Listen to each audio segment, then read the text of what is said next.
Hello Virgo, Sun, Moon, Rising, and Venus signs. Kamusta kayo? Sana po ay nasa mabuti kayong kalagayan.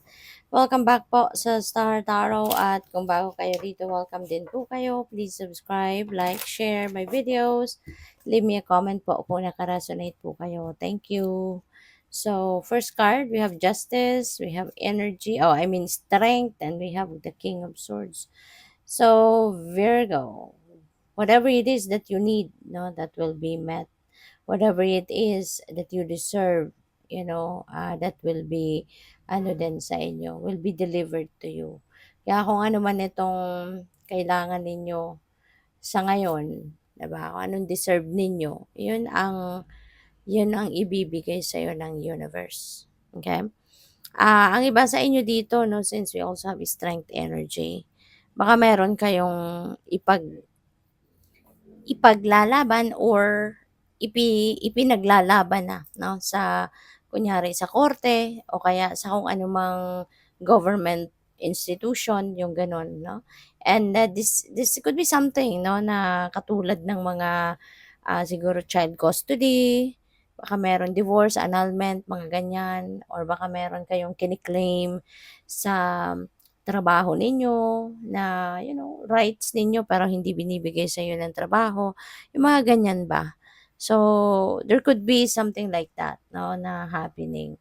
Or, this could be justice, no, will be served to you, Virgo.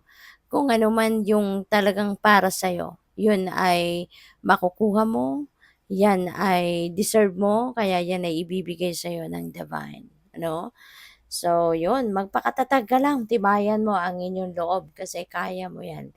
Hindi ibibigay sa'yo ang mga challenges, hindi ibibigay sa'yo ang mga sitwasyong mahirap para sa'yo kung wala kang matututunan dyan or hindi yan para sa'yo. Kaya magpakatatag ka lang at kung ano man ang mga challenges na to, yan ay mapagtatagumpayan ninyo. Okay? So, we have the King of Swords. King of Swords is someone siguro na this could be someone na professional, pwedeng abogado 'to, 'di ba? Or baka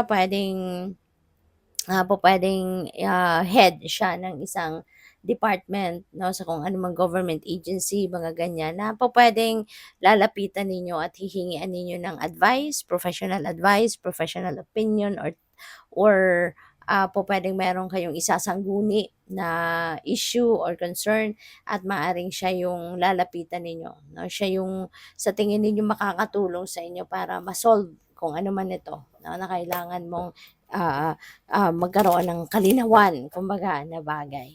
So, tingnan natin kung ano pa ang ganap for Virgo. And by the way, maraming salamat muna for subscribing to my channel. And if you haven't subscribed yet, subscribe na po kayo. Okay? Thank you. And please click the join button kung gusto po ninyo na mag-join sa membership. So, mayroong pagbabago. No? Mayroong pagbabago na mangyayari sa buhay ninyo.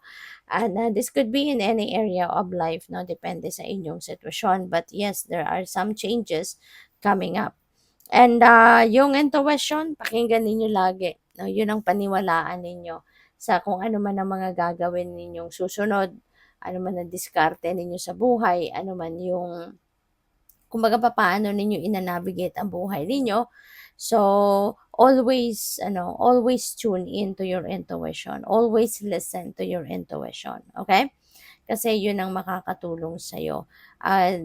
Intuition is, yan ang 24/7 na guide natin. Yan ang lagi nating matatakbuhan. Yan ang lagi nating maaasahan. Diba? Na magiging tama ang mga gagawin natin, magiging tama ang mga desisyon natin because intuition is divine guidance. So, hindi tayo dadalhin yan sa kung saan na hindi dapat, hindi tama or masama. Diba? It will always lead us to the right path, to the right direction, to the right decision. Alright? And kailangan, no, siguro sa sitwasyon na to, lalo-lalo na, kailangan ninyo ngayon ng pasensya. Okay? Wag wag kayong wag kayong papadala sa init ng ulo, wag kayong papadala sa tensyon, wag kayong papadala sa galit, bagkus you need to try to be patient. Habaan ninyo yung inyong pag-iintindi, pag-unawa, at pagpasensya. Okay? Next message is the River Queen. letting go, flow, natural movement. So there could be something dito, no, that there is something that you need to release. There is something that you need to let go. Okay? At maaari na ang iba sa inyo dito, Virgo, is going to release something that doesn't serve your best interest anymore. So, kung yan ay nagpapa-stress na lang sa'yo, yan ay nagpapasakit na lang ng ulo mo, kung yan ay nagpapagulo na lang ng buhay mo, ay talagang i-let go mo na yan. Talagang i-release mo na yan. Don't hang on to something na alam mo namang hindi na nakakabuti para sa inyo. Alam mo namang hindi na alam mo namang hindi na anong tawag dito? Nakakapag, ah, contribute, no, ng positivity sa buhay mo. Okay? So, you need to release them. Alright? So, we also have flow. Okay? Flow. Go with the flow with life, Virgo. Okay? Go with the flow with life. And maaari na sa ngayon para na mawala din ang stress mo, mawala din yung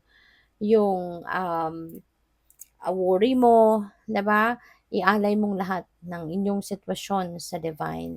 Ipagdasal mo 'yan at ialay mo na lang sa Panginoon 'yan. Kasi kapag ikaw ay mag-iisip na mag-iisip, lalo-lalo na kung beyond your control naman ang sitwasyon, ay lalo ka lang mai-stress diyan, lalo ka lang magkaka-anxiety ka pa diyan, 'di ba? So ialay mong lahat 'yan sa Panginoon. Lift it all up to God at si God na ang bahala, no? Si God na ang bahala sa iyo diyan. So, let go and let God help you with your situation. Let go and let God guide you, 'di ba? Kung ano ang dapat mong gawin dito at wag ka nang mag-worry, wag mo nang stressan ang sarili mo about that. All right? So just go with the flow. And ang maganda rin dito, Virgo, we have angelic help and miraculous aid. So feeling ko talaga the divine also is going to send you loving angels para tulungan ka sa inyong sitwasyon.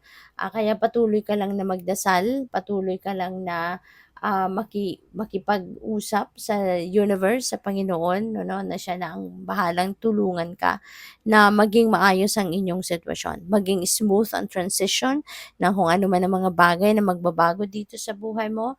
And miracles, no, will unfold. There are miraculous moments, there are miraculous events na pwedeng mag-unfold dito, and that is in your favor. Okay? So, patuloy na magdasal at wag kang mag-worry bagkus ialay mong lahat ng yan na sitwasyon mo sa Panginoon. Okay? Thank you for watching. Love and light. Namaste.